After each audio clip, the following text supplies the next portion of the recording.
मौगली the secret of the forgotten. Temple Ashwatth को हराने के बाद जंगल में शांति लौट आई थी। नदियां बहने लगीं, पेड़ हरे हो गए और जानवर फिर से खुश थे। लेकिन मोगली जानता था कि जंगल हमेशा रहस्यों से भरा हुआ है। एक दिन का विशाल अजगर ने मोगली को बताया कि जंगल के सबसे पुराने हिस्से में भूला हुआ मंदिर द फॉरगॉटन टेम्पल थे, जिसे हजारों साल पहले इंसानों ने बनाया था।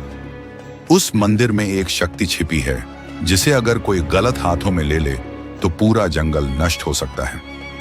का ने चेतावनी दी। मोगली ने तय किया कि उसे इस रहस्य का पता लगाना होगा। भूल चुके मंदिर की खोज। मोगली, बघीरा और बालू ने जंगल के सबसे गहरे हिस्से की यात्रा शुरू की। रास्ते में उन्हें कई अजीब संकेत मिले।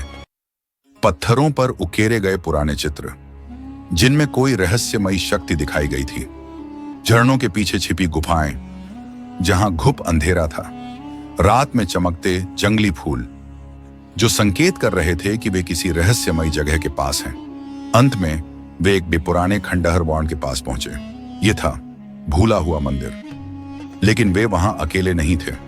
नया दुश्मन काल नेत्र, मंदिर का रक्षकपन। जैसे ही मोगली ने मंदिर में कदम रखा, एक भारी आवाज गूंजी। तुम यहां क्यों आए हो, जंगल के बच्चे?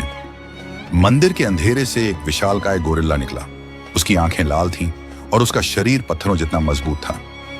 मैं हूं कालनेत्र, इस मंदिर का रक्षक। जो कोई भी इस मंदिर में आएगा उसे मैं नष्ट कर दूंगा। मोगली समझ गया कि यह कोई साधारण लड़ाई नहीं थी। कालनेत्र का रहस्य।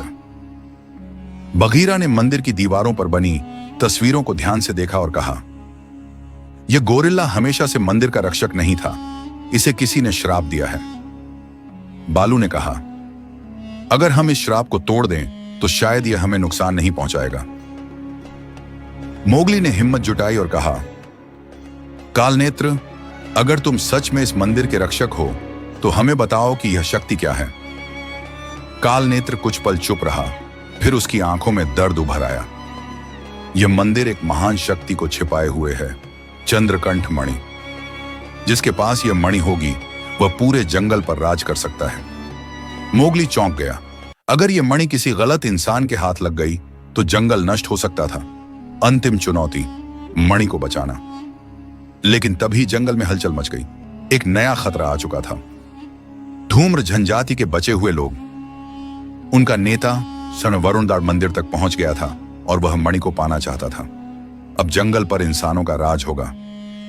वरुण गरजा। मोगली और वरुण के बीच घमासान लड़ाई शुरू हो गई।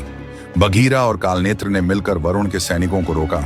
बालू ने मंदिर के दरवाजे को बंद करने की कोशिश की।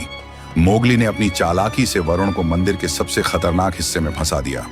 अंत में मोगली ने चंद्रकंठ मणि को उठा लिया और उसे तोड़ दिया। अब कोई भी इस शक्ति का दुरुपयोग नहीं कर पाएगा। मणि के नष्ट होते ही कालनेत्र का श्राप टूट गया। अब मैं आजाद हूं, कहकर कालनेत्र जंगल में चला गया। भाग अगला देखने के लिए सब्सक्राइब कर लें।